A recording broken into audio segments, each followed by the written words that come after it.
एक मिनट रुक जाओ, रेडी होने दो। चलो ये कर लेते हैं। This could be a great intro. Hi, I'm Akshay. Hi, this is Saurabh, and you are listening to the Founder Thesis podcast. We meet some of the most celebrated startup founders in the country. And we want to learn how to build a unicorn.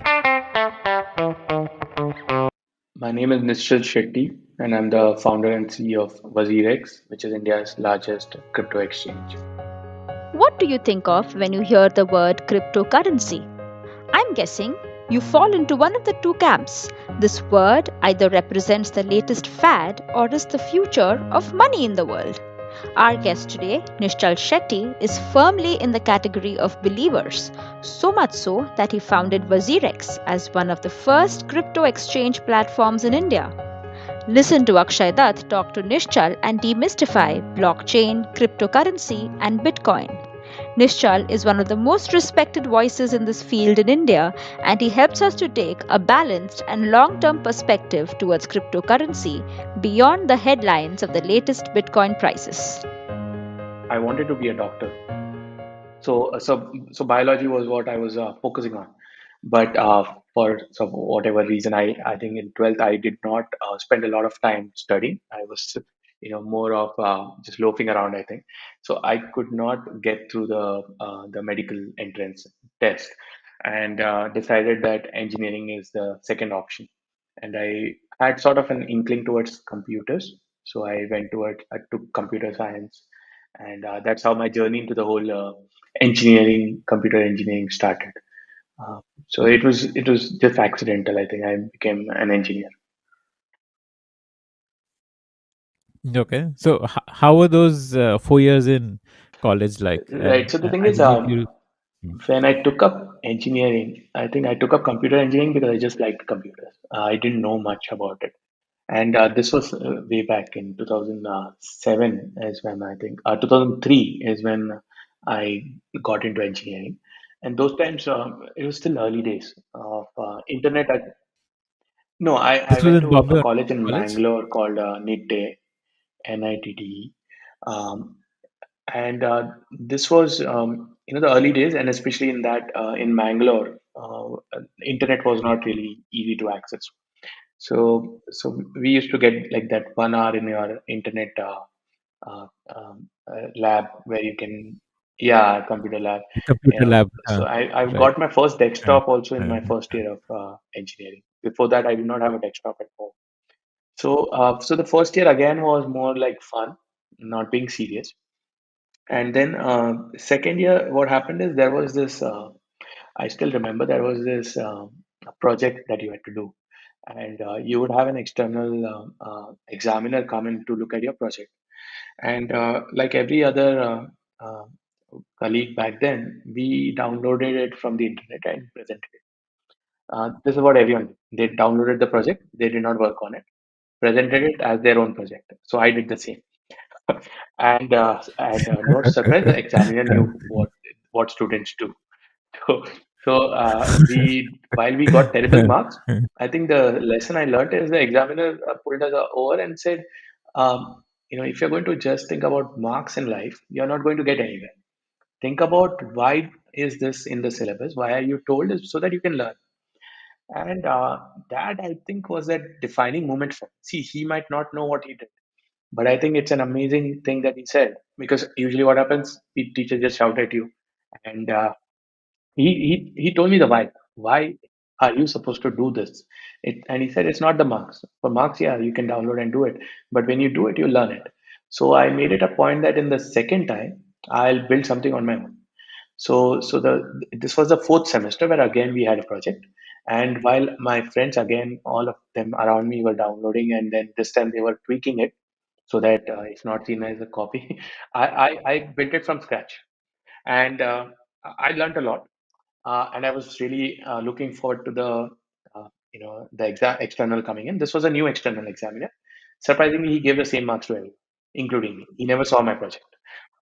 so, but I think in that moment, it was not marks anymore. It was not about someone seeing the joy I felt and the fact I could show. And this I built a small game in C graphics, and the fact that I could talk about it, even today I talk about it. See, now I'm talking about it. I think that that moment defined it, saying that it doesn't matter what others think, what external examiners think, but that satisfaction of doing something on your own. I think that I caught on to the bug.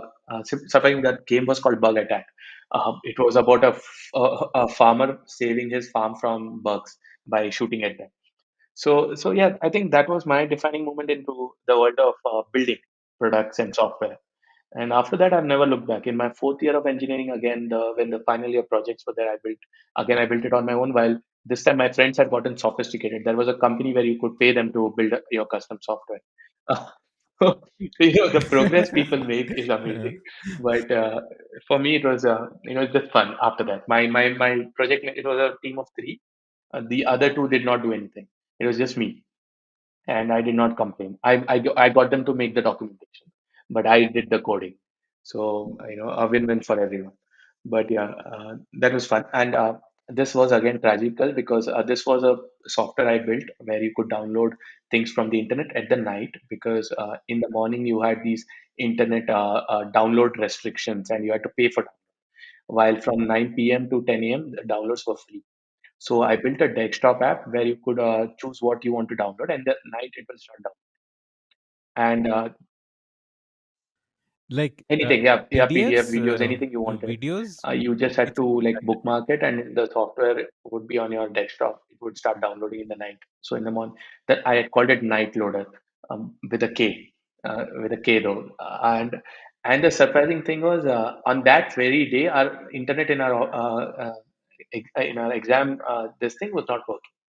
So I could not demo it, but then the teacher appreciated the fact I built it, and I remember we got one of the highest for that project. But yeah, it's like, and I think this is where the learning of, no matter how well prepared you are, things can go wrong. I think, and that's what I'm experiencing in startups as well right now. But I think college played a very crucial part in putting me in that direction of entrepreneurship. So yeah, that was my early day. Was being in a job as much fun? I mean, you learned to be a software engineer and then you joined a software company.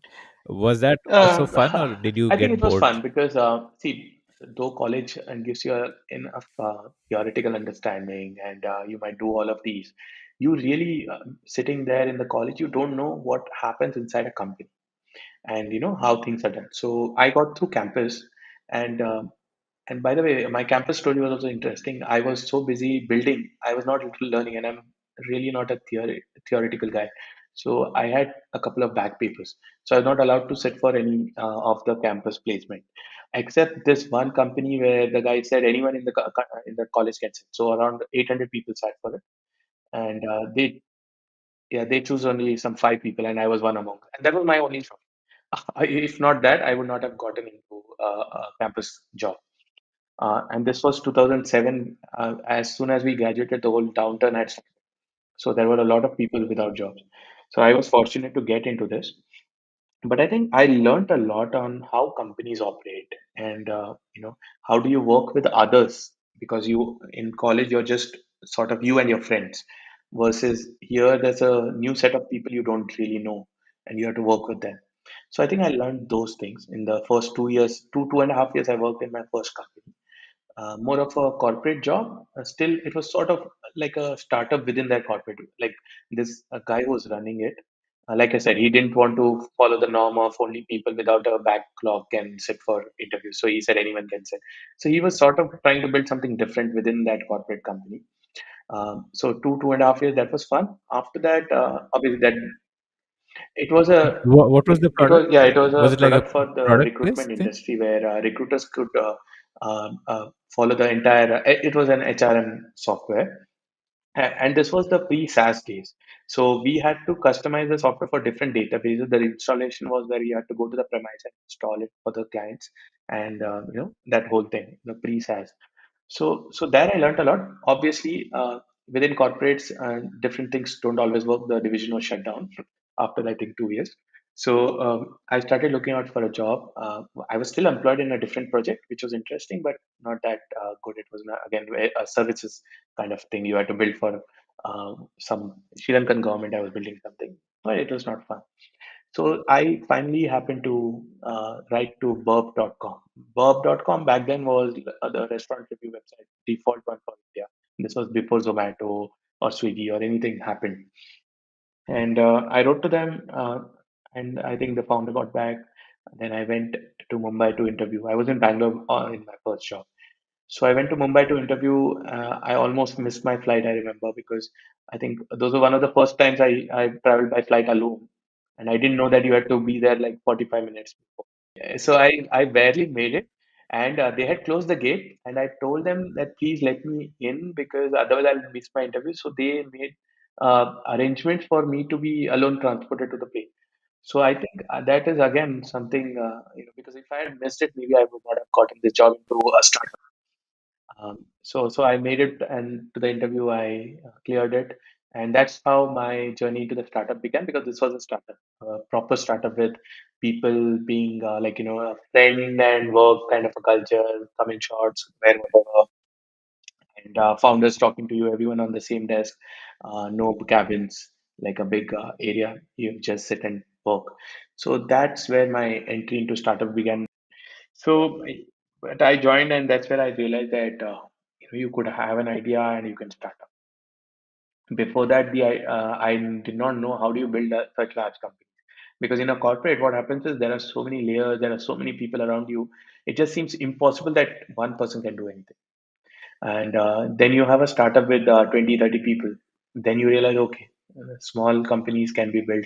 This is how you start. So yeah, that was my entry point. And then around there, because this got acquired, a lot of people, the key people started, slowly they were trying out their own ideas on the side. So that's when I got motivated to try my own small ideas. And I started experimenting during the weekends to build products. And that's where I think I built my first product, which ultimately became Crowdfire. It was more like a weekend thing. Okay. So you also written Twi5 in your LinkedIn bio as another startup you did around the time you Right. joined So, Verb, I guess. that was just a blog. But the early days, what happens is it was a blog that used to review different products built on Twitter. And if I reached out to the founder saying, "Hey, I'm a guy who's running a blog," they don't get back. But if you reach out to them saying, "Hey, if you instead of I you use we," it changes a lot of things. So, so I used to project this as a startup, though it was a single guy writing a blog, and reach out to people. So, but that was just a blog which I maintained. That helped me a lot, though, in understanding what the market wanted. Because when you write blog posts, you get an idea on what is read more, what your audience wants. So that definitely gave me a direction in social networks. What were people looking for? And I realized that people were looking for growth on social media. They wanted to grow. They wanted more followers. Uh, that's how I ended up building Crowdfire. Okay. So tell me about the Crowdfire journey. Like what did you So originally start because it as? people were looking for growth, and I think before that, the bigger problem there was in the early Twitter days, you could follow as many people as you wanted. And for growing, what people used to do, they used to follow, let's say, 1,000 people, so that 1,000 people get to know about them, and maybe 100 people might follow you back. Yeah, and that's how you grow your following. The problem with this was when you follow 1,000 people, your timeline on Twitter gets flooded with unwanted uh, tweets. So then people are then looking to rectify that mistake, and that's where I saw an opportunity, and I built a easy way for people to unfollow people in large numbers. So so that's how the first version started, and that became viral. People started sharing it crazy, and I think the first day itself, I saw 5,000 people signing up, and within a few months, I think there were 200, 300,000 people already, and maybe in 8 months or 9 months, we were close to 800,000 or a million users. And while this was happening, I was still working at Burp, and this was still a weekend project for me. So there was no one else, me alone coding on Saturdays and Sundays or on weekdays after I go back home. Um, about 3 months into this, 3 or 4 months into this weekend project, the number of people using it was so large that I could not afford to pay the server charges. It was expensive, and I had not monetized it. So what I decided was I need to pay the server charges. Let's monetize it. So I put a simple paywall saying if you want to unfollow more than 25 people in a day, you had to pay $10, like a one-time fee. Um, and I thought maybe I'll get a few $100 and pay off the server charges. And the server charges were maybe $200, $300. But yeah, at that time you're doing a regular job. $200, $300 is a lot of money to pay out of your pocket. Um, so I put this. Surprisingly, I think within the first few weeks, I started making way more money than my job was paying my entire year. Uh, so that's where I understood the power of Wow. the internet. See, what happens is I've seen the offline world. I've seen my dad's restaurant. I've seen the kind number of people who can come, who can pay, how much percentage cut you would make from that. But here you are in the internet world where your expenses, if you're a software developer, is nothing except for your server charges. And the distribution that you get online is mind blowing. We are just so used to numbers like 100,000 million, but you put that in the offline world perspective, there is no business that can accommodate 100,000 people coming in, except for maybe the stadiums, the largest stadiums. No one can. So, we don't get that perspective, but, even if a small percentage of those people pay, that's a ton of money. And that realization happened when I put this paywall. Till then, I never knew that you could make this kind of money. And my blog was not paying me a lot because advertisements don't pay you a lot. Like 10,000 views, you will get $100, $10, $20. So this is where and this was the early days of SaaS. SaaS was not such a known term, by the way. Nobody thought that And my first model was not SaaS. It was a one-time payment. But when I saw that one-time payment, and eventually then you learn, then I converted that to a monthly payment, and that shot up my revenue like crazy. And Yeah, I around was this still in time, my you job. were My still in job your was just job. like it was I think the whole traditional mindset that you need a job. There was nothing else that was keeping me there. And when I told my parents I need to quit, they were also worried. They also because they saw me in a job, I was happy. They were like, "Are you sure you want to quit?" I told them, "Yeah, I'm making more money, but I don't think parents really bother so much about how much their kids make compared to the kids being happy. For the parents, it's more happiness." And I think yeah, and maybe my dad coming Stability. from a business background understands what it takes. Back then, to be honest, even I did not anticipate the kind of unsettled life that you could lead as an entrepreneur. And no matter how much money you make, um, the job versus an entrepreneurship, they're really two different mindsets. And you need to take a choice. There's nothing good or bad. It's this or that. But I think I just took that dive because I knew that here I'm making enough. If I go wrong, also I can always get back to a job, and I would have saved enough to not worry about my expenses. So I would say in a way it was more accidental for me to quit my job. I see today, and I don't know if I can do it. I see a lot of people who say I quit my job. I'm trying to figure out the next thing I want to do in my startup. Maybe it's a new generation thing. Maybe because there's more stability in their lives, even otherwise. I think. But back in the day, I had to make sure I was financially secured before I could quit. So that was my journey back then, and that's how the whole startup thing started for me. Okay. So once you got into it full time, like when did you change the name to Crowdfire? That was not the Yeah, original name you so had, see, right? these are typical mistakes where when you're building something, you think in the moment and name it. And I was building a tool to unfollow, so I named it just unfollow. Now that worked well for a year and a half or 2 years, I think. But then I wanted to build more features, and the problem was no matter how much I built, no one was using anything else apart from the unfollow feature. Because that's the mindset people come with, that it's just unfollow. And I wanted to build a social media management suite, a set of tools for managing all your social networks in a single place. The way you have like the tools today, you have like HubSpot and Yeah, Hootsuite so and Crowdfire is Buffer a and these direct kind of competitor tools. to Hootsuite and Buffer today. And that is what way back this was. I think we renamed it 2014 or 2015. So yeah, 3-4 years we were running as just Unfollow. The lines are blurred right now. But I think in 2014 we renamed it mostly, or 15. I don't Okay, okay, okay. And like, did you bring on a co-founder, or you were like running it alone and you built up a team and all that? Like how did it progress? Like, first year after quitting, what kind of revenue did you make? What kind of headcount did you have? And then how Yeah, did that so grow?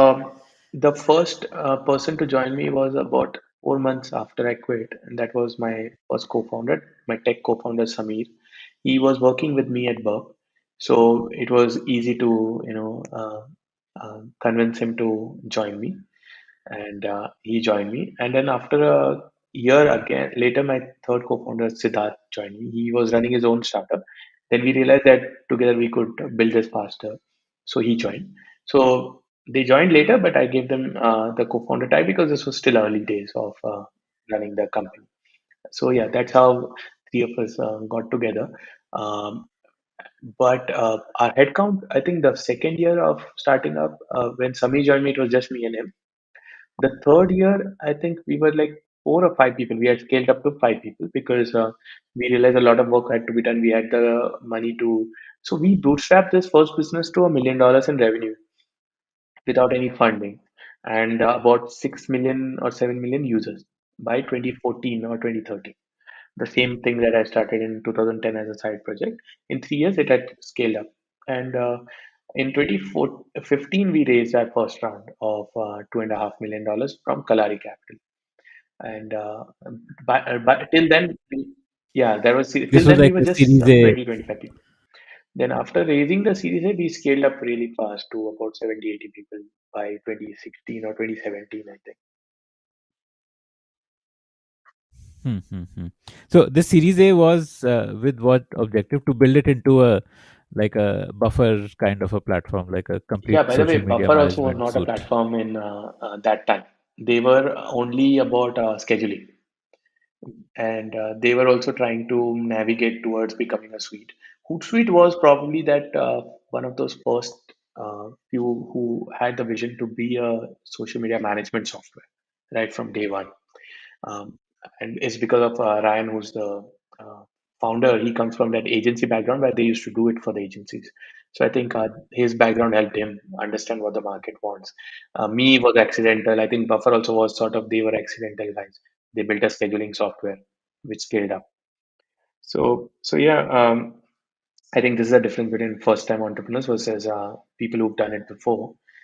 You sort of have a bit more, I would say, insights into what the market wants compared to newbies. But that's okay. Everyone has their own pros and cons. So yeah, we built this and we started scaling it up, and we tripled our revenues. I think to 3 million within a year and a half of raising our first round. So that went really well. But then in 2016 December, I think Instagram changed the rules of their software, of their APIs, and that's where my first understanding that you're building on top of some other third-party APIs. The problem is when your features clash with their monetization, they're going to get you out of the way. And our Hmm, biggest hmm, hmm, features were hmm, providing you hmm. growth. And if you look at the social networks today, the way one of the, apart from advertisement, one of the best ways for them to make money is by getting you to pay for growing your social network, your profiles on their platform. So people pay for trending hashtags, people pay for gaining followers. They all pay to Instagram, to Facebook, to Twitter. Back in the day, people used to grow organically using our software by paying us just $10 a month. So they started removing these APIs. They started putting out rules saying you can't build these features, and uh, and these guys are really smart with narratives. So many of these social networks, they said this is to cut the spam, this is to cut the unwanted usage of our social network. This is all bullshit, that there was no spam. We were helping people to cut out the spam by unfollowing people. There is no spam in unfollowing. And yeah, and if you do not follow enough people, how do you even know who are the people you need to be following? Who are the people tweeting well? So all of this is all. If you see, it was all crap because they wanted to build their own feed where they can feed you things they want you to see, not what you want to see or not what you should discover. You see the social networks of today, their algorithms are trained to show you what they want you to see, not what you should be seeing or you want to see. It's not designed for that. So this was all the precursor to that, to the world that we are in today, where social networks control what we consume. They control who grows on their networks and who does not. You've seen what has happened. While we may not politically agree, but Trump has been banned today. So, ultimately, I think it was all a very vicious thing that kept happening, and we were collateral damage. Our top features got cut out, and that led to a lot of trouble for us because our revenues took a hit. So we had to downsize the company, and this was for no fault of us. We were running really well. We were growing 3x every year in revenue.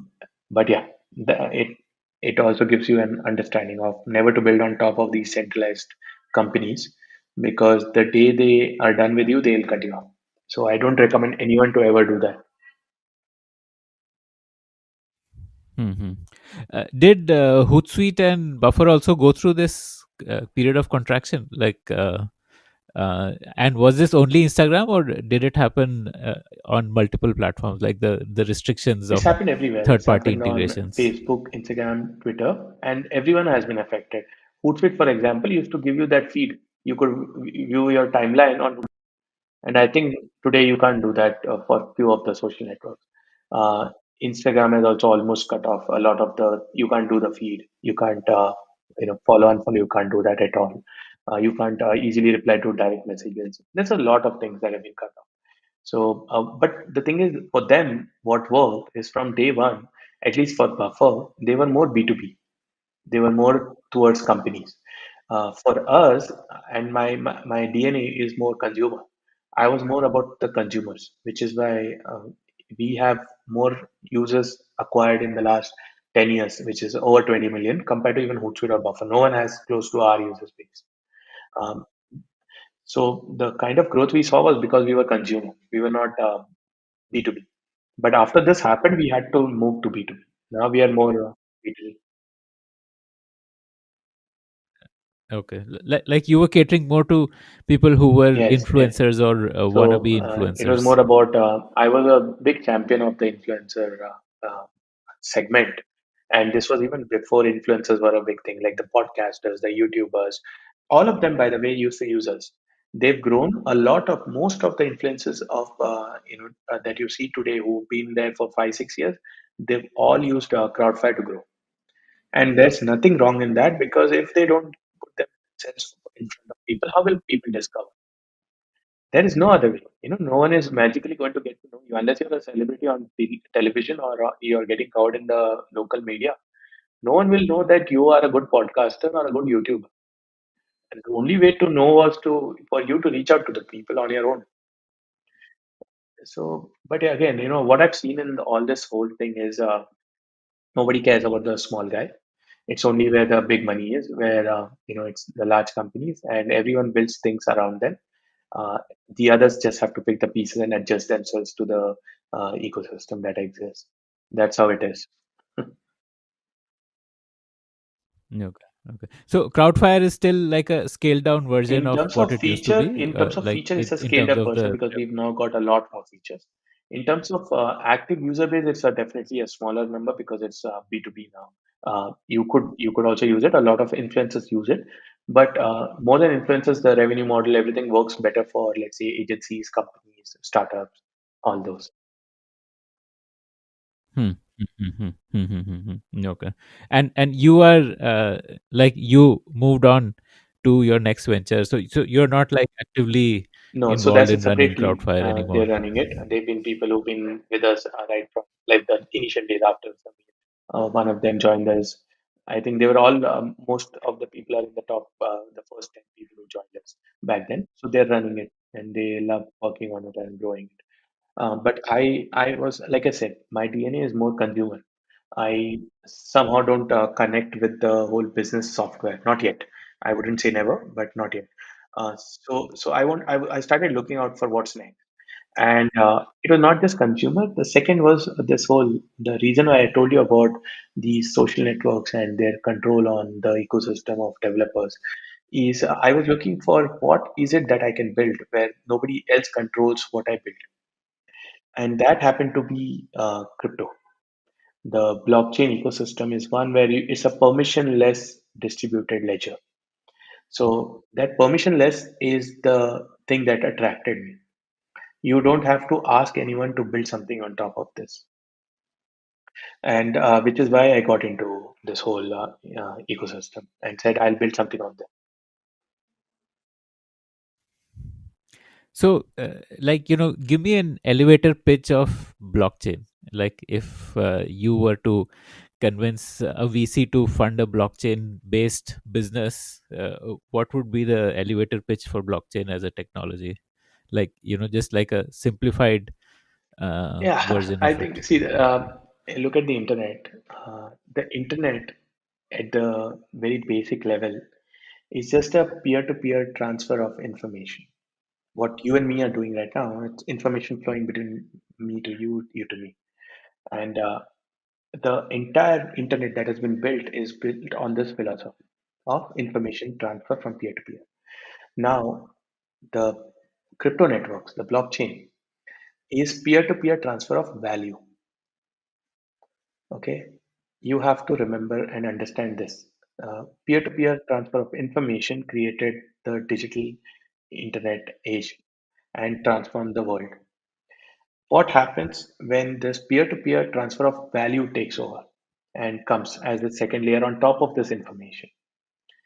Now you can have hundreds and thousands of applications that will be built on this very concept. I cannot even tell you what can be built because there's like in 1995, I could not tell you you can book a cab and travel. You can survive a pandemic on information transfer.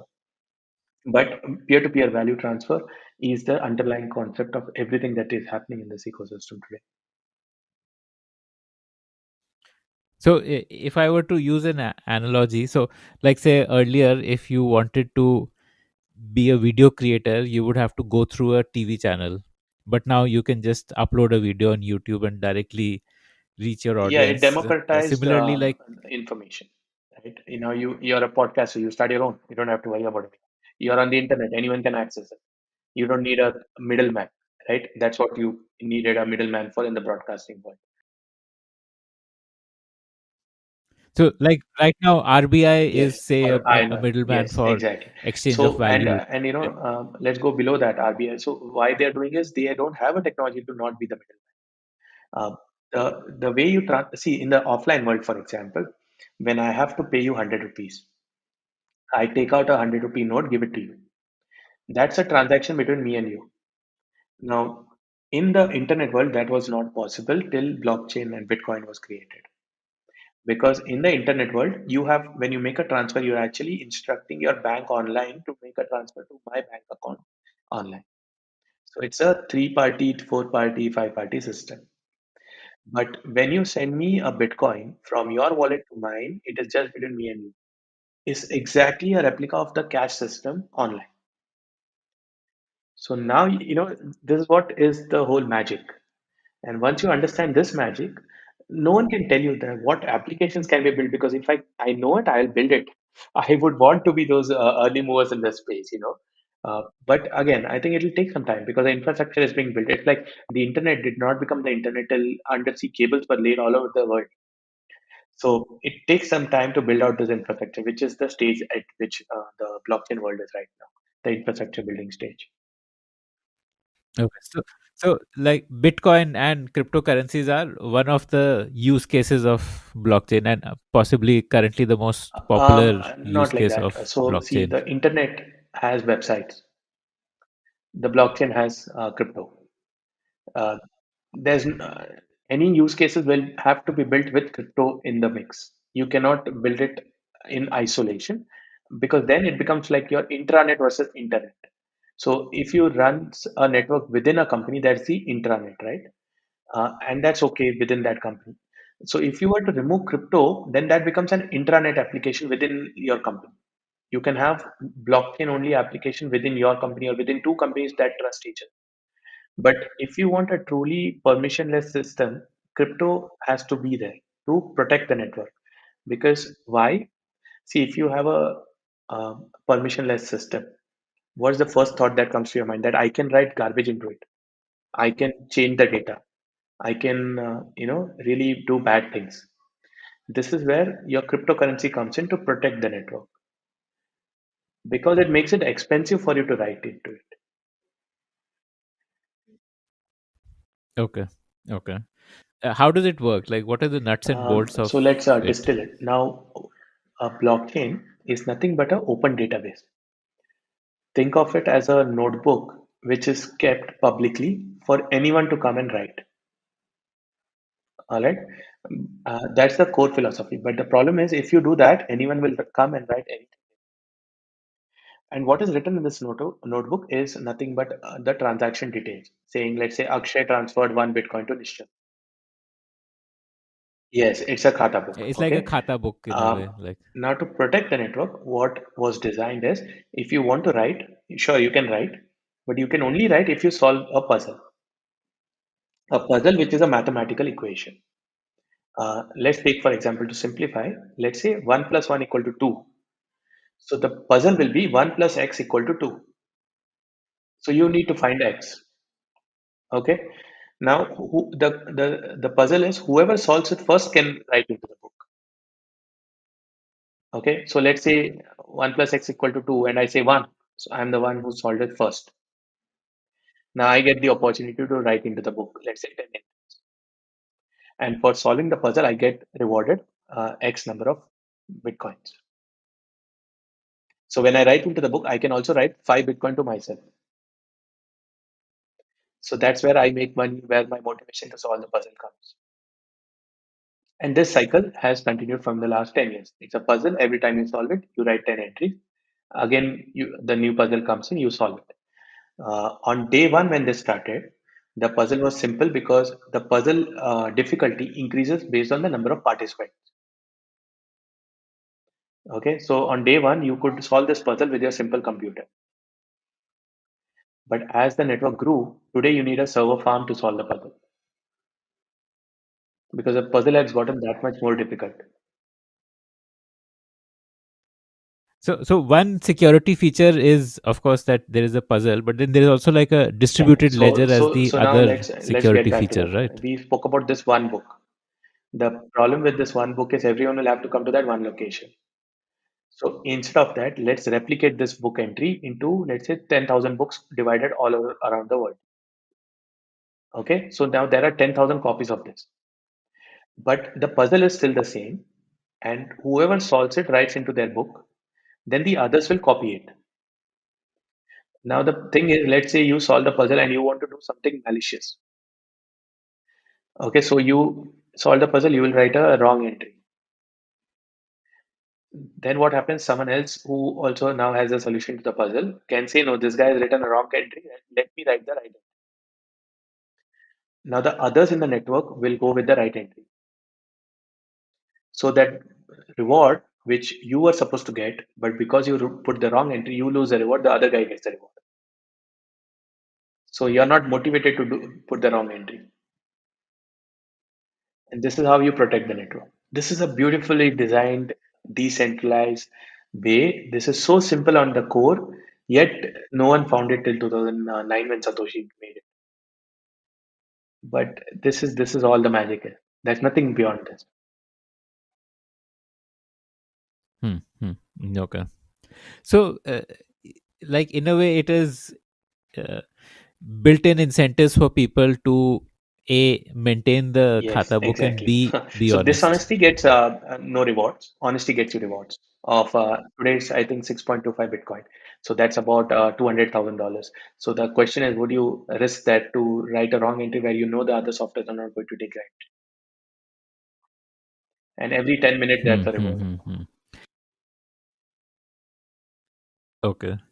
And because it's so expensive to create a Bitcoin now because of the complexity, therefore the value of Bitcoin has also gone up. Like, why has the value of Bitcoin gone up? Because there is no underlying asset. Na? Like in currency, you have gold as like supposedly an asset, or like you have the sovereign backing of currency. But what is the Yeah. See, underlying value the of trust Bitcoin? in the network is what is valued. On day one, when there were five people in that network, the value was maybe there was no value in 2009, 2010, because there were like 10, 20 people, 30 people. But as more and more people started trusting the network and trusting the blockchain, the value of the cryptocurrency increases. Now you have an ecosystem today of maybe, I don't know, 100 million people who trust Bitcoin. And trust is what drives everything in the world. Um, trust, if you want to distill trust, is more about acknowledgement. When 70, 80, 90 million people agree on a common, let's say, cryptocurrency, it means they all trust it. Like words, I can create any word I want, but only words that are accepted everywhere have meaning. So ultimately, your cryptocurrency is backed by the trust of the people in the network, and that is where the value comes. And because it is limited in number, you can only have 21 million Bitcoin. The price, as the network grows, the price is supposed to increase. Now, see, the thing is, while those who do not understand want to say that it's a bonsai, people are just in it. But there is something that those 70, 80, 90 million people know that maybe there might be some truth to it. And I'll tell you what it is. You spoke about gold. There is no verifiable method in the world today to estimate how much gold is in circulation, which is why you often come across scams where I think one of the latest was in China where more gold than what they held was acknowledged. And then they had loans taken on top of that non-existent gold because you cannot verify. Then recently I saw a news article where some gold was seized, and and it was in the CBI or some of under their control. When they opened it, there was not enough gold in that, as again what they thought. It's not verifiable. But when I tell you that there is only going to be 21 million, you can verify that on that Khata book. And that is something that is solid and you cannot change it. So this 70, 80 million people believe a verifiable book record is much more valuable than something that's unverifiable and purely on just assumption. So if you were to store your value, now the question is, would you save it on a verifiable blockchain, or would you trust all your wealth on a non-verifiable asset like gold? Okay. Now you don't have to take that choice. You don't have to make a 0 and 1. What you can do is you can diversify, which is where, from an investor point of view, the thought process is if tomorrow gold gets devalued for whatever reason, because maybe we thought the market cap of gold is today around $12 trillion because there's maybe X tons of gold in the market, but maybe there's 2x gold in the market, or maybe that's half of X. You don't know what it is. So this is why you take a hedge against these offline world and say that I also want to put some of my value into Bitcoin. So so that's just one thought process that exists. So these 70, 80 million people who trust Bitcoin are essentially trusting it as an investment option, like a diversification of their investment portfolio option, or is there also other value of Bitcoin, like as a medium of Yeah, so I just exchange, told like you a that's what currency? I just told you one perspective. See, it's a lot like the internet. The internet to you might be different from the internet to for example, in Venezuela, what is happening is their currency is being devalued. And yes, and Right. the It's only worthless, way basically. people there found a way to sustain or to, I would say, contain their wealth and to uh, protect it was to buy Bitcoin. Because if you buy gold, you have physical gold which can be confiscated. You have your currency, it will be devalued. How do you conserve? How do you store your wealth for that time frame when your country is going through a rough waters, or it can be seized by a government? Is by putting it into Bitcoin and holding that custody with yourself. Because, like I said, this is pure cash. You don't have to trust anyone to hold your Bitcoin. So that's one more point of view. The other is, now let's take the India example, where I keep telling that Bitcoin is going to play a very, very important role, is remittances. Today, when you want to bring in money to India from your friends or family sending you dollars, there is a slippage of 7 to 10%. We don't realize, by the way, because the financial system is so inefficient and so smart that the common man does not realize what they're losing. You know that $100 loses about 7 to 8% by the time it reaches you in INR. Okay. Okay. Like transfer fees and the currency exchange rate is Yeah, not favorable when you're everything, transferring, and currency because of conversion, things like that. banks in between taking charges, everything when it comes to you, it's already lost 7 to 8%. But if it was Bitcoin, your family can just immediately transfer. So one is it's instant; you don't have to wait 2 to 3 days. Second is there is no slippage of value. Now extrapolate that to India, seeing I think India sees 100 to 200 billion dollars worth of remittances. That 8% is about 15 to 20 billion dollars lost to this middlemen who are nothing but the financial systems that whose only aim is to make money off of it, nothing else. So I think Mm-hmm. that is a very beautiful use case for India. So why isn't everyone doing it? And wouldn't this like bankrupt a lot of financial sector players if I think everyone see started the to thing do is it? it's like your why is not everyone ordering online? There is always an offline world, right? So see, it's not about bankrupting someone. Everyone has their own use cases. Maybe that convenience, maybe that not understanding technology. This is how it is. My parents may not buy online because for them offline. So it's more of that. So the internet world, that is this whole Bitcoin world, is being built for the new generation, which does not want to interact with the old.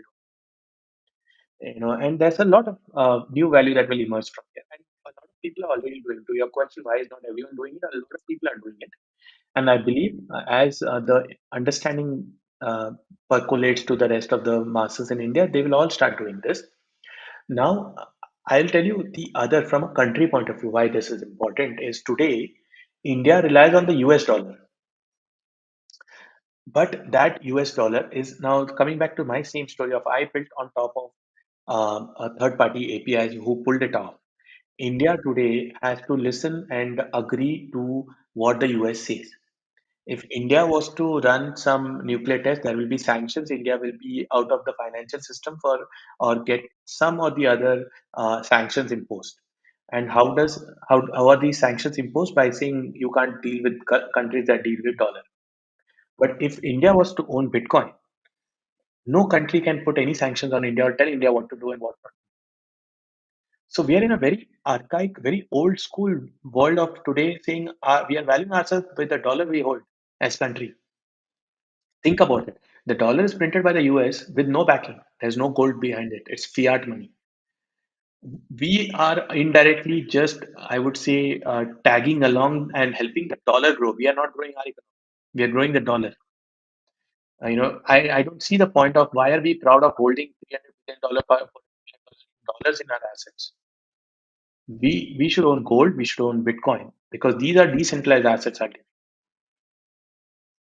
So that's where my point of remittances will play a major part in helping India be more self-reliant.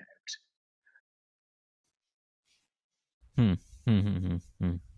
But is Bitcoin safe in India? The government seems to have like a somewhat unfriendly attitude towards Bitcoin, and I think there have been a lot of developments also. If you could just Sure. talk about See, it's those the classic developments. fight or flight response that we humans have inbuilt in us. When you see something you don't understand, you either want to fight it or run away from it. But as slowly, this is the internet. What happened? I used to call it a fraud. And when I was in 10th, and I ordered a wallet that was a Gucci wallet on eBay, and some fake wallet came to me. And then I was like, the internet is a fraud. And for a few years, I did not use the internet. But eventually you understand. And today you survive a pandemic with the internet. So the same thing is playing out here. It is going to be that period of time where we are going to see a lot of heartache in the regulatory landscape because first it starts with, oh, it's a threat, oh, it's going to cause issues, oh, criminals use it, though less than 1% criminals would use it, and the criminals who are dumb enough to think that Bitcoin is not traceable, because cash is a way better system in the offline world than Bitcoin, where everything is on an open ledger. So you wouldn't use that for criminal activities. But yeah, ultimately what happens is this: all these misunderstandings eventually, I think, when we look back, let's say 3 to 5 years down the line, we'll be like, okay, this was all a small blip where we had to just explain and understand, make countries understand what this is all about. So it's all about spreading the knowledge. And yeah, maybe India might have some issues right now. We had a banking ban in 2018, and we had to go to the Supreme Court. After 2 years, we won it in 2020. But there was that 2 years where India just destroyed an ecosystem. So I really feel sad knowing that our lawmakers and all are seeing in a very different direction. But I wouldn't blame them right now. I like the fact that at least that is happening. See, it's better to do something even in the wrong direction rather than just sitting on the sideline. So while this seems to be not the best approach, but I think even if they've started negative, I am confident that with enough dialogue, we'll get it to a situation where we can positively get this right. So that as a nation, we don't stay fall behind others in this tech. Hmm. Hmm. Okay.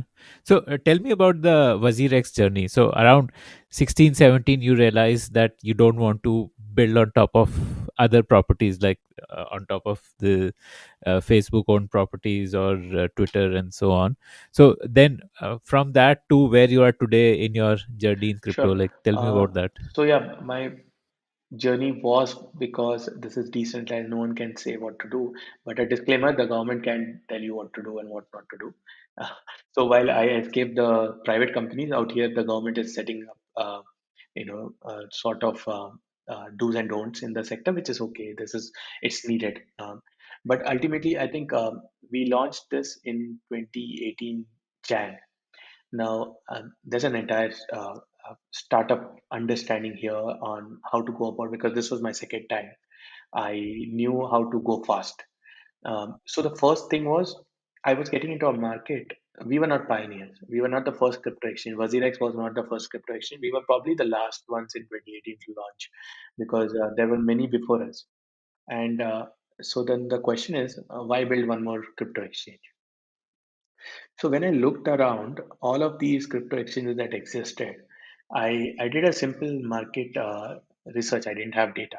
So I just looked at their mobile apps on the Play Store.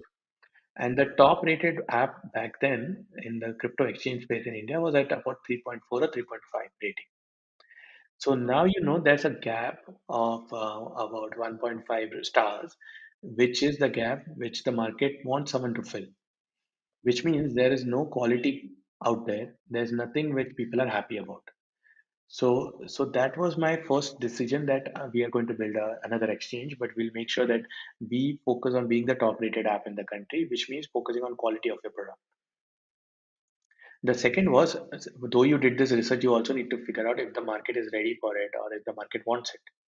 So what I did was, instead of directly building the product, I announced that I would build this, and I opened up a sign up page where you could just put your name and your email and sign up, but there was no product built.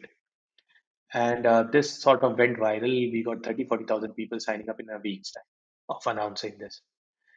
And that's when we frantically said, let's start, and we started building. So it was like a market research for me to understand if there is a need, because I don't want to spend 6 months building something that people don't want. So once I got this understanding from the market, that A, there was a lack of quality, second, there was a demand, I got to building it. And then eventually in March we launched it. But what I did not stop doing was marketing the product. So I think Jan we announced it. The whole of Jan Feb I was still marketing it. So you are like a influencer yourself, right? You have like about 84,000 followers on Twitter. So that was your medium of marketing and like generating demand through your own Right. So I native had as this an following. influencer. It was not this huge. It was less. I don't remember, but 3 years ago, I had this following initial set of people who, because I used to tweet about decentralization, cryptocurrencies, and all. So I built a sort of a following. So that helped me initially push it out and reach the right kind of users. So yeah, but I think that was also a conscious effort. So that was the third part. The third part was because this is a financial sector, it is not regulated, and you have a lot of bad actors as well because there is no regulation. The way that people will trust you is if you come in front of them.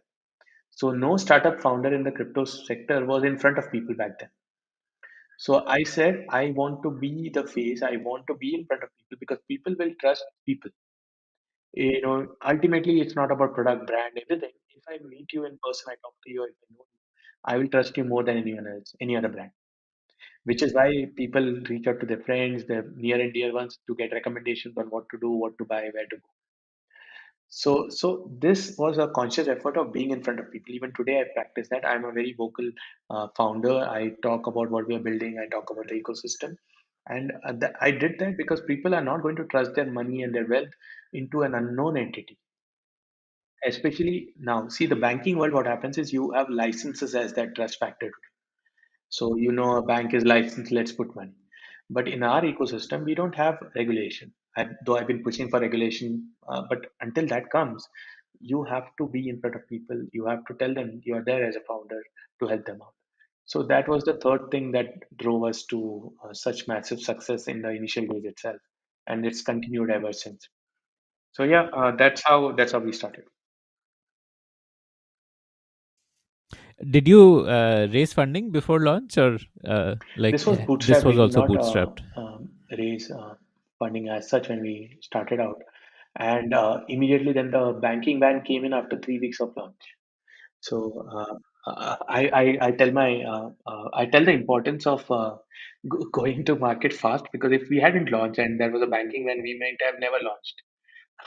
So because you're like, then do we need to spend time on uncertain future, or do we check some other sector? So while because we launched, we were there and we said let's tackle it, and we built. But now again, that became an opportunity. So while these things existed, I what I realized after launching was people are really really lazy when it comes to changing their financial software. You won't change your bank account even if someone gives you a more rate of interest. You won't simply change your bank account. So when this banking ban came, there was no way for people to use existing exchanges, and we became the first one to immediately build a solution where we built a peer-to-peer way for people to buy and sell crypto. So we were not the banking. We were not getting your deposits. You could directly transfer the money from your bank account to the seller, which is one more person somewhere in India, and that person would transfer the crypto to you. And what happened is everyone flocked from the other exchanges which could not process their deposits and withdrawals to us. So this we swept in. We made adversity into an opportunity, and we could do it because we were new. There was no baggage. There was not like 100,000 million people using us, so we could quickly change. Today, I'm afraid I don't know. We'll have to anticipate and start building really fast because once you reach a stage, it's very hard to build new software because there are so many edge cases that can happen. So you have to build it, test it, retest it, and then launch it. But back then, we took advantage of being new to drive the market towards us. Okay, that's amazing. So originally, what was it like? Like somebody would pay WazirX, and then WazirX would further buy the bitcoins from the open market. No, That so was how you launched when you us. say originally, mean before the ban? Yeah, so before the ban, we Yeah, and before the ban. Yeah. which is even today, we are a simple platform where you, let's say Akshay has a Bitcoin to sell, and Nischal has X rupees to buy that Bitcoin. So you will put a sell order, and I will put a buy order. If the rates match, it will automatically execute, and the INR will transfer from Nischal's account to your account, and from your Bitcoin will transfer to Nischal's. All of this within WazirX. It's happening within WazirX. So we do this automatically for you. So that's how the system was. Hmm. And this INR transfer would Yeah. happen from Right bank to now, bank, uh, from yes, Akshay's bank, it will go to WazirX's bank, and then from yes, that's WazirX's right. bank, it will But go now to when the Nischal's bank bank. ban happened, we did not have a bank account. So what we did is we said when Nischal is selling a Bitcoin, we can custody the Bitcoin as an exchange because there was no law on that. So we would lock Nischal's Bitcoin, and then we will ask Akshay to send the money directly to Nischal's bank. And once Nischal gets it, he will say yes to WazirX. So WazirX will transfer the Bitcoin to Akshay's WazirX wallet. So we were the first in India to build that. And with the banking ban, this was the only way where you can transact in buying and selling cryptocurrency. And how are you earning from this? Like you would On charge this a part, we did not percentage as charge anything. commission. Kept it free because this is the entry and the exit point. But once you buy Bitcoin, what happens is you can then trade it for other cryptocurrency. So you can sell your Bitcoin to buy Ethereum, and that's a crypto to crypto transaction only. So that used to happen on our exchange, and there we used to charge you. We still charge you anywhere from 0.2% to 0.1% of your total transaction. Okay, okay. And that you will earn in Yeah, Bitcoin. Like yeah. your revenue is in Back then Bitcoin it in was a way. Bitcoin. Now Or because in INR has opened up, now we charge in INR. okay, okay, okay. Okay. So you also like underwent an acquisition. Tell me about that. And okay, before we come to that, what is behind the name WazirX? I've been fascinated with chess for a long time, and I was just trying to figure out a way to provide. See, this is trading, and trading. What happens is you need to make the best moves to make money in the market. And in chess, the queen piece is one that can make all the moves. So that was the idea behind the name Wazir, and X is for exchange. So we want to provide you that software, which is like the queen piece of chess, so you can make whatever moves you want and win. Okay, nice, nice. Okay. And Yeah. tell me about the acquisition. So this was 2019, and banking ban was still in effect, and the crypto ecosystem in India was not able to grow as such. Um, and there was this company called Binance, which has been growing really rapidly globally. Um, Where they're is a it headquartered? distributed company. They don't have any headquarters. They've been distributed right from day one. And I think it's the nature of crypto and the nature of regulation that has forced them to be a distributed company from day one. So they don't have any headquarters as such. Um, so so when I looked at their growth, um, and when I looked at the Indian ecosystem, I'm probably one of those top guys right now in India in the crypto space, which means I'm limited by in finding the right mentors, the right kind of people who will help me because this is a new technology. Not enough expertise has been built on this. So I found it necessary to find someone. And see, my objective always, more than anything, is how do I keep growing more than what I grew last year. That's the single focus I always have personally as well. My goal is to do better than what I did last year. I'm not competing with others. I'm not seeing, oh, this guy did that much. But at times I read articles about 25-year-olds becoming billionaires, and I say what a failure I am. But ultimately, I think that's just a temporary thing. Then I forget. I think each one of us has to better ourselves. That's the best thing that we could do to ourselves. So when I looked at 2019, I said I need to grow faster, and I could not see enough mentor expertise or anything in the country. And Binance happened to be that company, so I reached out to them, or I think they reached out. I don't know. Something happened, but I was looking for funds first. because you obviously need capital. And when I started talking to them, I realized I could take their money, but then that money I could raise from anyone. Anyone could have would have usually second time does not have such a hard raising money or a idea that works. But when I started talking to them, I realized the insights, the kind of company they're building, the growth they've been able to achieve. I will never get that with just the money. So I put it to them that you know what, instead of just funding us, I think you guys should acquire us. And then the direction went in that direction, and that's how we got this deal done. And I think it's worked beautifully. We've grown over 10x after we got acquired because I've been able to learn from them, and there's a lot to learn. The exposure they have globally in the crypto ecosystem and the way they work. See, it's a company which has grown from zero to $1 billion in 2 years. And I'm talking about $1 billion in revenue. I'm not talking about some valuation that few VCs place on a company. This is hard money that they made in just 2 years. When we were getting acquired, I think they were around 400, 500 people. Today they're 1,200 or 1,300 people in just one and a half years.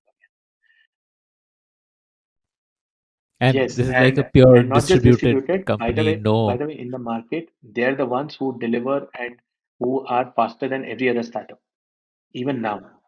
So the way they work, they're even not just distributed, they are decentralized internally, and that learning is amazing. They don't have to wait for orders. They take their decisions. Teams take their decisions. They move ahead. It's beautifully built. I mean, you have to be inside to learn and apply to your own company, which is what I've been doing. And I think I'm glad. I would pay whatever money I would out here. I took the money, but I think I would pay money to experience and know how such rapid scaling works. It's crazy. Hmm.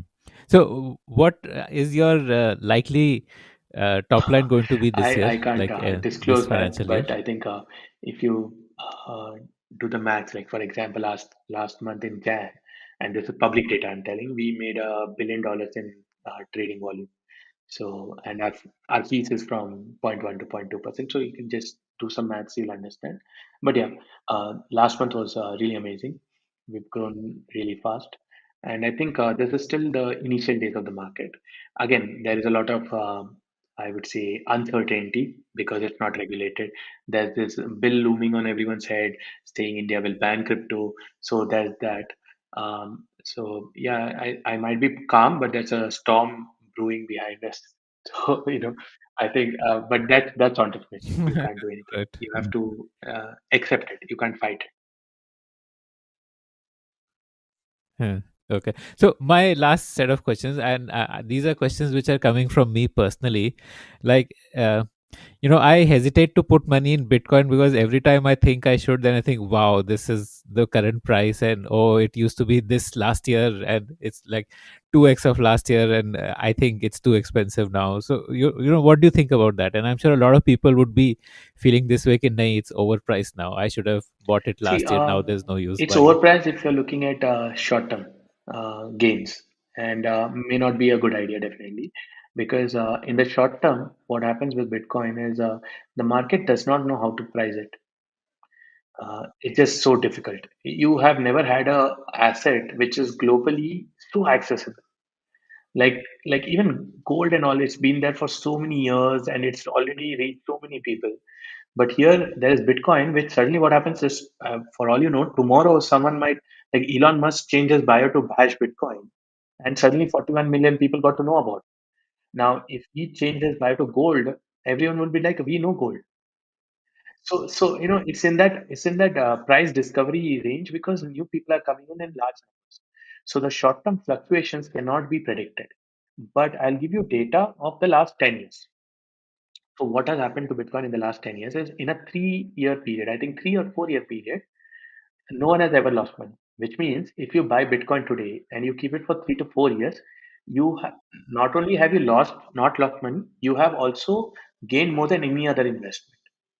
So let's take the example of 2017, when this question that you're asking today. In 2017, everyone was asking. The peak was around $20,000. The worst time to buy Bitcoin in 2017 was $20,000. in 3 years today it crossed $40,000, right? Now tell me an investment that would have doubled your money in 3 years. That's the worst that could have happened. The worst that happened to people in 2017, if they just forgot about it for 3 to 4 years, is they doubled their money. Okay. Having said all of this, don't put all of your money, because ultimately this is a new technology. Okay, and history shows you that technology really evolves rapidly. It does not care about what exists. It always disrupts.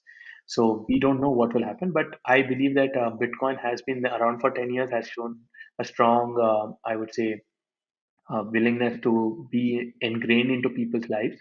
So maybe that is going to remain the same and keep growing. But yeah, that's a disclaimer I would like to put. Be Just put what you think is a good way to diversify your investment. Don't go all in, unless again risk appetite. You want to go all in, you go all in. So, did you become a crypto believer after listening to Nischal? If yes, then download the WazirX app and put in some money in bitcoins. Trust us, your grandkids will thank you for it. If you like the Founder Thesis podcast, then do check out our other shows on subjects like marketing, technology, career advice, books, and drama. Visit thepodium.in, that is thepodium.in, for a complete list of all our shows.